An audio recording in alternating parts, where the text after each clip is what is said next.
সংস্কার কমিশনের এই যেই কয়টা আছে সবগুলো এক একটা তসলিমান আছে। হেফাজত থেকে দাবি তোলা হয়েছে শুধুমাত্র প্রস্তাবনা বাতিল করলে হবে না, এই কমিশন বাতিল করতে হবে এবং সঙ্গে দাবি তুলতে হবে যে এই ধরনের আল্লাহর কোরআনকে সরাসরি কটাক্ষ করছে, সরাসরি কটাক্ষ করা হয়েছে কোরআনকে, ইসলামকে।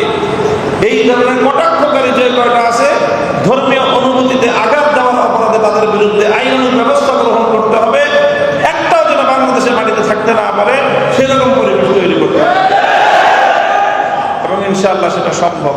বাংলাদেশের মানুষ অতীতেও দেখাইছে এবং ইনশাআল্লাহ এখনো বাংলাদেশের উলামায়ে কেরাম যদি ঐক্যবদ্ধ থাকেন তাহলে ইনশাআল্লাহ সেটা সম্ভব এবং সেই প্রস্তুতি নিয়েই ইনশাআল্লাহ আমরা আগামী 3 তারিখে আমরা সেইভাবেই সোহরাওয়ার্দী উদ্যানের এই মহাসমাবেশকে সফল কাম করবো, বাস্তবায়ন করবো এবং হুজুররা তো আমাদের বড়রা মুরব্বীগণ আগামী দিনে পরবর্তী আমাদের কি করণীয় সেটা একসাথে বসে ইনশাআল্লাহ ঠিক করবেন।